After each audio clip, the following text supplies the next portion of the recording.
ఇది హడావుడంతా ఏందనుకుంటున్నారా? ఇవాళ మా మొట్టమొదటి పుట్టినరోజు మా అమ్మాయిది. సో ఇప్పుడు ఆ పుట్టినరోజు కోసం గ్రాండ్ గా ఇలా సెలబ్రేట్ చేస్తున్నాము. ఇప్పుడు మా అమ్మాయిని పిలుస్తాను. మా చిట్టి తల్లి రామ్మా.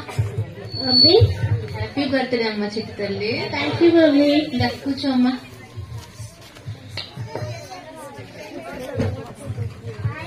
హాయ్ అమ్మా. Happy birthday Aishu. Thank you. Hi aunty. Hi అమ్మా. Happy birthday Aishu. Thank you. Hi aunty. Happy birthday Aishu. Thank you. Hi aunty. Happy birthday Aishu. Thank you. ఇప్పుడు పాస్టర్ గారు వస్తే మనం కేక్ కట్ చేసుకుందామమ్మా. రండి పాస్టర్ గారు. వందారండి. వందాలమ్మా. అంతా సిద్ధం చేసుకున్నారమ్మా. చేద్దామండి. సాధన చేద్దామా. మహాభాషుడ ప్రేమ తండ్రి బతికిచ్చింది ఐక్యమా ప్రభావ ప్రభావి బట్టి మీరు దీవించి మీరు తల్లి జీవితం పెడుతున్నాం తండ్రి వేస్తున్నాం అడుగుతున్నాం తండ్రి ఆమె కేక్ కట్ చేద్దాం. Happy birthday to you. Happy birthday to you. Happy birthday to Aishu. Happy birthday to you. Cake పెట్టమ్మా. పాస్టర్ గారికి పెట్టమ్మా. మీ ఫ్రెండ్స్ కి ఏమన్నా కేక్ విషెస్ చెప్పండి అమ్మా. కేక్ తింటున్నారు కదా. హ్యాపీ బర్త్డే చెప్పండి. మళ్ళీ హ్యాపీ బర్త్డే ఐషు. గిఫ్ట్లు ఏమన్నా తెచ్చారా? ఇవ్వండి ఐషు. Okay okay. థ్యాంక్స్ అమ్మా వచ్చినందుకు. Thank you. వెళ్ళండి. పాస్టర్ గారు థ్యాంక్స్ అండి వచ్చారు. చాలా బాగా జరిగిందమ్మా. అమ్మ రేపు మన చర్చిలో క్రిస్మస్ ఆరాధన జరుగుతుంది. మీరు మీ కుటుంబంతో సహా అక్కడికి వస్తే బాగుంటుంది. తప్పకుండా వస్తాం పాస్టర్ గారు. రేపు అసలుకే ఆరాధన, దాని తర్వాత పెట్టే పలహారం, పెద్ద కేక్ అస్సలు మిస్ అవునండి. ఖచ్చితంగా వస్తాం. మా ఫ్యామిలీ అంతా వస్తామండి. త్వరగా వచ్చింది. థ్యాంక్స్. మమ్మీ పాస్వర్డ్ ఎట్లా చెప్పారేంటి? పాస్టర్ గారు రేపు క్రిస్మస్ అని రమ్మని చెప్తున్నారమ్మా. అంటే క్రిస్మస్ అంటే ఏంటి మమ్మీ? క్రిస్మస్ అంటే యేసయ్య పుట్టాడమ్మా రోజు. దాన్ని క్రిస్మస్ అని మనందరం అందరు ప్రపంచం అందరు చేసుకుంటారమ్మా. క్రిస్మస్ అంటే జీసస్ బర్త్డే మమ్మీ. అవును, క్రిస్మస్ అంటే జీసస్ బర్త్డే. అయితే జీసస్ గిఫ్ట్స్ చాలా నిండిపోతాయి కదా. జీసస్ కి గిఫ్ట్స్ ఏమి రావమ్మా. మమ్మీ ఉంటాయి మమ్మీ. నాకు ఇన్ని గిఫ్ట్స్ వస్తాయి కదా. మరి జీసస్ కూడా గిఫ్ట్స్ వస్తాయి కదా మమ్మీ. జీసస్ కి గిఫ్ట్ ఏమి ఇవ్వరమ్మా. మమ్మీ ఇస్తాను మమ్మీ. జీసస్ గిఫ్ట్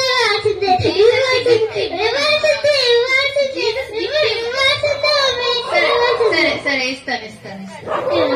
సరేనమ్మా. Thank you. వెళ్ళమ్మా. జీసస్ కి గిఫ్ట్ ఇవ్వాలి. ఏం గిఫ్ట్ ఇస్తే బాగుంటది? వాచ్ ఇద్దాం. జీసస్ కి మంచి వాచ్ ఇద్దాం. రోలెక్స్ వాచ్ ఇద్దాం. కనీసం 10 లక్షలు ఉండాలి. అది వేసుకొని జీసస్ తిరుగుతుంటే అందరూ జీసస్ చేతినే చూడాల. అలాంటిది ఇవ్వాలి. ఒకసారి ఏ కలర్ ఇస్తే బాగుంటది? Black, white? ఒకసారి పాస్టర్ గారికి ఫోన్ చేసి అడుగుదాం ఏ కలర్ బాగుంటుందో. ఆయన అడిగి ఇద్దాం. రేపు అసలే క్రిస్మస్. చాలా మంది వస్తారు.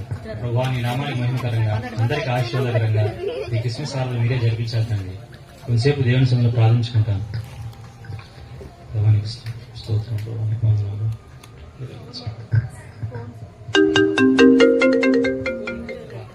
ఎప్పుడైతే ప్రార్థనలో కూర్చుంటామో అదే టైంలో వస్తాయండి. రూతు గారు చేస్తున్నారే.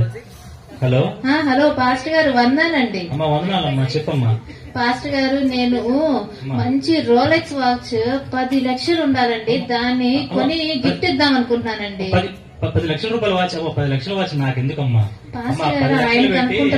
మనం సువార్త చేశామంటే అనేక మంది ప్రజలకు సువార్త చెప్పొచ్చు. అయ్యో పాస్టర్ గారు అయ్యో వినండి వినండి. మీకు కాదండి గిఫ్ట్. నాకు కాదమ్మా వాచ్.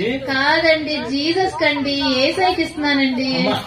ఏసైకి వాచ్ అమ్మా. అవునండి. ఆ వాచ్ పెట్టుకొని ఏసయ్య తిరుగుతుంటే అందరూ ఏసైతేనే చూడాలండి. అమ్మా నువ్వేం మాట్లాడుతావు నీకు అర్థమవుతుందమ్మా.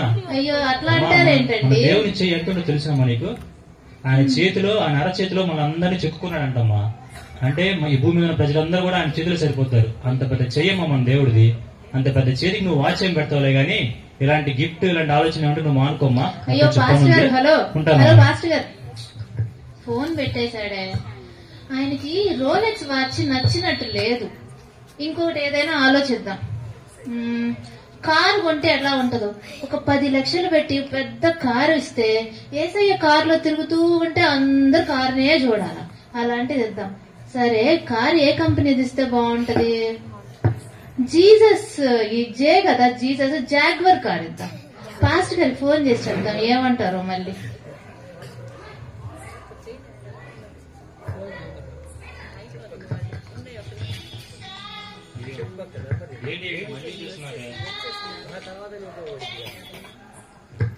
హలో అమ్మా, చెప్పమ్మా. పాస్టర్ గారు ఏం చేస్తున్నారండి? అమ్మా, నేనమ్మా రేపు క్రిస్మస్ ఆరాధన కదా, ప్రసంగానికి సిద్ధపడుతున్నానమ్మా. మీరు కూడా ప్రసంగానికి సిద్ధపడతారా? మీరు సీనియర్ సేవకులు కదండి. అమ్మా ఎంత సీనియర్ సేవకులైనా సిద్ధపాటు లేకుండా ఏ సేవకులు ప్రసంగం చేయలేరమ్మా. అయినా మా కష్టాలు నీకేం తెలుసమ్మా? ప్రతి ఆదివారం ఒక పెద్ద ప్రసవ వేదన అయిపోతుంది తెలుసా. ఆ ప్రసంగం విని మనసు మార్చుకునే వాళ్ళకంటే కూడా మార్కులు వేసే వాళ్ళు ఎక్కువ మంది అయిపోయారమ్మా. ఇంకేం చెప్పమంటావమ్మా? చెప్పిన మాట చెప్పకూడదు, చేసిన ప్రసంగం చేయకూడదు. ఏదైనా ఒక ఉదాహరణ రెండోసారి చెప్పామంటే ఇదిగో అప్పుడు చెప్పారుగా అంటారమ్మా. అయినా మా కష్టాలు నీకు ఎందుకులే గానీ మళ్ళీ మీరు ఎందుకు చేశారు చెప్పండి అమ్మా. అదే పాస్టర్ గారు, ఇందాక రోలెక్స్ వాచ్ ఇస్తారంటే వద్దన్నారు కదా. అవునమ్మా. ఈసారి పాస్టర్ గారు పెద్దది ప్లాన్ చేశారండి. అమ్మా, ఇది మీరు నో చెప్పలేరండి ఖచ్చితంగా. అమ్మా చెప్పమ్మా. మంచి కారు ఇద్దాం అనుకున్నానండి. 25 లక్షలు ఉండాలండి కారు. ఏసైకే కదమ్మా కారు? ఎవరికండి? ఏసైకేనండి. ఏసయ్య కారులో వేసుకొని తిరుగుతా ఉంటే ఒంగోలు మొత్తం చూస్తా ఉంటదండి అట్లనే. మన దేవుడు యెషయా గ్రంథం 66 అధ్యాయం 1వ వచనంలో రాయబడి ఉందమ్మా. మన దేవునికి ఆకాశం సింహాసనంగా, భూమి ఆయనకు పాదపీఠంగా ఉందంటమ్మా. అర్థమవుతుందా? ఎంత గొప్ప దేవుడమ్మా మన దేవుడు. ఆయన కూర్చోవాలంటే ఆకాశం అంత సీట్ ఉండాలమ్మా. అంత పెద్ద సీటింగ్ కెపాసిటీ ఉంటే కార్ ఏదైనా చూసి బుక్ చేసి అప్పుడు కాల్ చేయమ్మా. అప్పుడు చేయొద్దమ్మా. ఉంటానమ్మా, పెట్టండి. అబ్బా, ఈయన ఎప్పుడు చూసినా వాక్యంతోనే కొడుతున్నాడబ్బా. నేను కూడా ఈసారి వాక్యంతోనే కొడతాను. కానీ మనకి వాక్యం సరిగ్గా రాదే. గూగుల్ ఉందిగా, గూగుల్ అడుగుదాం. Okay Google, gift to Jesus. మత్తయి 2వ అధ్యాయం 11వ వచనం. ఏముందో చదువుదాముండు. తల్లి అయిన మరియకు జ్ఞానులు బంగారంను, బోలంను, సాంబ్రాణిని కానుకలుగా ఇచ్చారంట. ఇచ్చారుగా కానుకలుగా. ఈయనేంటి కానుకేం వద్దంటాడు? ఇప్పుడు ఫోన్ చేసి చెప్తాను పాస్టర్ గారి పని.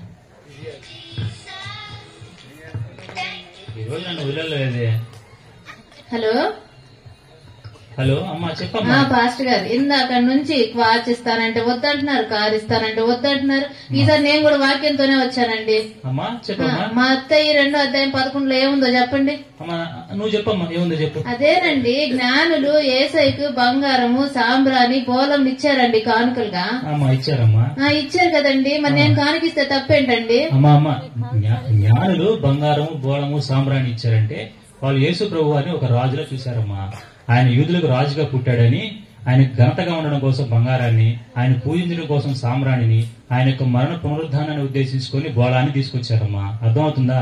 అర్థమవుతుంది. కాబట్టి నువ్వు బంగారము, బోళము, సామ్రాణి ఇవేం తీసుకోవాల్సిన అవసరం లేదు. కానీ దేవుడు బంగారానికి రిప్లేస్మెంట్ గా ఏమి ఇచ్చాడంటే ఆయన దేవుని యొక్క ప్రేమను మనం కలిగి ఉండాలి. ఆయన ప్రేమ స్వభావం మనం కలిగి ప్రతి ఒక్కరిని ప్రేమించాలని దేవుడు ఆశపడుతున్నాడమ్మా. అర్థమవుతుందమ్మా? సామ్రాణి విషయానికి వస్తే అది మనం పరిశుద్ధ స్థలంలో ఉపయోగించేటువంటిది. ఎప్పుడైతే ఆ సామ్రాణి మనం వేస్తామో అది దేవునికి ధూపంలో వెళ్తుందమ్మా. ఈ సామ్రాణికి రీప్లేస్మెంట్ గా మనం ప్రార్థన చేయాలన్నమాట. మన ప్రార్థనలు పరలోకానికి వెళ్తాయి. మనిషి చనిపోయినాక పరలోకానికి వెళ్తాడు కానీ మనం చేసే ప్రార్థనలు మాత్రమే మనం బ్రతుకున్నా కానీ పరలోక రాజ్యాన్ని చేస్తాయి. అర్థమవుతుందమ్మా? అర్థమవుతుందండి. గిఫ్ట్ ఇవ్వకూడదని బాగా బోళం విషయానికి వస్తే అది మనం దేవుడికి విధేయులుగా ఉండాలి, సింబాలిక్ గా ఉంది. కాబట్టి నువ్వు బంగారము, బోళము, సాంబ్రాణి ఇలాంటివి ఏమి దేవుడికి ఇవ్వాల్సిన అవసరం లేదు. కానీ దేవుని యొక్క ప్రేమ నువ్వు కలిగి ఉండి ఆయనకి ప్రార్థన చేసుకుంటూ ఆయనకి విధేయత కలిగి జీవిస్తే అదే దేవుడికి ఇచ్చే బహుమానమ్మా. అర్థమైందమ్మా? సరే పాస్టర్ గారు, బాగా ఫిక్స్ అయినట్టున్నారు. అలా కాదమ్మా, రేపు క్రిస్మస్ ఆరాధనకు వస్తారు కదా, మీరు కొంచెం మనసులో మాట్లాడతానమ్మా, చెప్తాను మీ క్రిస్మస్ గురించి. సరే పాస్టర్ గారు, సరేనండి. చూశారు కదండి మా కూతురికి వచ్చిన ఆలోచన. క్రిస్మస్ అంటే దేవుని యొక్క పుట్టినరోజు బహుమానం ఇవ్వడం అనేది చాలా మంచి ఆలోచన. మనం కూడా కొన్ని ఇలాంటి ఆలోచనలు కలిగి ఉంటాం. దేవునికి కానుక ఇస్తే సరిపోతుంది, దేవునికి అది ఇస్తే సరిపోతుంది చెప్పలేదు. ఆయనకి గిఫ్ట్ ఇచ్చే గొప్పటలో ఉండి మనం సర్వ సృష్టిని సృష్టించిన సృష్టికర్తకి మనం ఏమి ఇవ్వగలమండి? కానీ ఆయన అంగీకరించగలిగిన బహుమానము, మనం ఇవ్వగలిగిన బహుమానం ఒకటి ఉందండి, అది మన హృదయం మాత్రమే. బైబిల్ సెలవిస్తా ఉంది, దేవుడు అంట హృదయం అనే తలుపు దగ్గర నిలబడి ఆ తలుపు తడుతూ ఉన్నాడంట. ఎవరైతే ఆ తలుపు తీసి దేవుడు లోపలికి ఆహ్వానిస్తారో, దేవుడు ఆ తలుపుకున్న వారి హృదయంలో ప్రవేశించి దేవుడు వాళ్ళతోటి దేవుడు కలిసి ఉన్నారని దేవుడు ఎంతో ఇష్టపడతాడంట. ఇలాంటి క్రిస్మస్లు అనేవి ప్రతి సంవత్సరం వస్తూ ఉంటాయి, పోతా ఉంటాయి. కానీ నిజమైన క్రిస్మస్ ఎప్పుడంటే క్రీస్తు మన హృదయంలో జన్మించినప్పుడు మాత్రమే నిజమైన క్రిస్మస్.